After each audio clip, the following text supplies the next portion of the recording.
देखिए, मैंने पूर्व में भी कहा है। पहले बात तो उस बात को पुनः समझने की आवश्यकता है। मैंने जो कहा है वो ये कहा है कि इस समय माइकों का साउंड बढ़ता जा रहा है, उसका वॉल्यूम बढ़ाया जा रहा है। जिन क्षेत्रों में एग्जाम चल रहे हैं, स्कूल है, अस्पताल है, एग्जाम सेंटर हैं, साथ ही कुछ माताएं बहनें कहीं बीमार हैं या किसी को माइग्रेन से संबंधित कोई समस्या है, उनकी हमारे पास में 50-60 शिकायत आई है। एक शिकायत रामपुरा डाबड़ी से आई है कि रात को 2 बजे माइक चला दिया जाता है, और 1-2 कॉलोनी से शिकायत आई है कि माइक को साइकिल पे रख के आदमी कॉलोनी में घूम रहा है, कोई कमर पे लटका के घूम रहा है और वो कह रहा है रात को 2 बजे कह रहा है जाग जाओ। तो जो लोग सोना चाहते हैं वो क्यों जाग जाएं? और वॉल्यूम को इतना क्यों तेज किया जा रहा है? 5-6-7 मंजिल के ऊपर 5-6 माइक लगा के वॉल्यूम बढ़ा रहे हैं।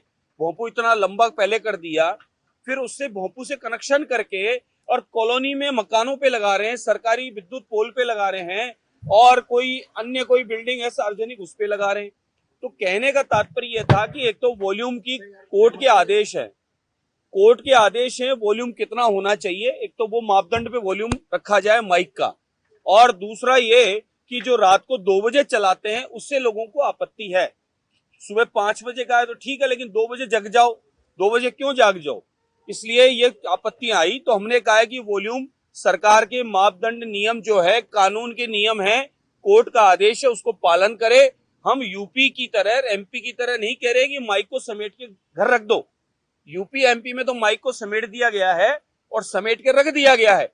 हम तो निवेदन कर रहे हैं कि इतने सारे माइक, लगभग मेरी विधानसभा में 160 से 65 से ऊपर ये पूजा स्थल है, जिस पर मस्जिद जिसे बोलते हैं, वहां पर माइक है, और 50-60 और लग गए। तो ये कितना शोर होता होगा आप समझे। पॉल्यूशन एक प्रकार का बताया गया है। तो हमने खाली कहा है कि एक निर्धारित कर दें। और उस बात पे कांग्रेस के प्रदेश अध्यक्ष आदरणीय पेपर लीक माफिया, नाथी के बाड़े से विख्यात टोडासरा जी ने जिस प्रकार के अपमानजनक शब्दों में जो बोला है, इससे संपूर्ण भारतवर्ष के अध्यात्म से जुड़े लोगों को, सनातनियों को इस बात से आपत्ति है।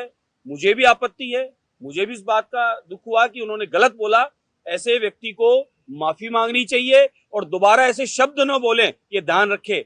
यही टोडासरा जी ने सदन के भीतर आदरणीय स्पीकर महोदय के लिए अपमानजनक शब्द बोला और ऊपर टेबल पे चढ़ने का प्रयास किया, और मेरी जूती माफी नहीं मांगे, इस प्रकार के शब्द, यानी जूतों से आप सदन के अंदर स्पीकर को आप संबोधन दे रहे हैं, शर्म आनी चाहिए।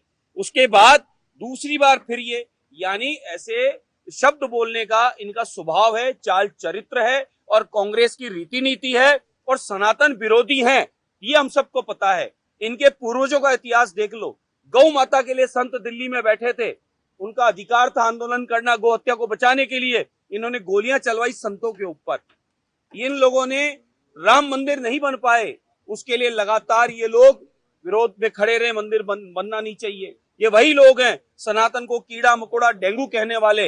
ये वही लोग हैं जो अध्यात्म गुरुओं को यहाँ पर राजस्थान में आत्महत्याएं करनी पड़ी थी। इनकी वजह से इन्होंने कांग्रेस काल में इस प्रकार से प्रताड़ित किया था। ये संतों के, सनातन के, भारत की रीति रिवाज के, भारत की संस्कृति के ये खिलाफ लोग हैं। इसलिए ये बार बार ऐसा बताते हैं अपमानजनक शब्द बोलकर कि हम भारत के अध्यात्म के खिलाफ हैं। ये प्रतीत होता है मुझे।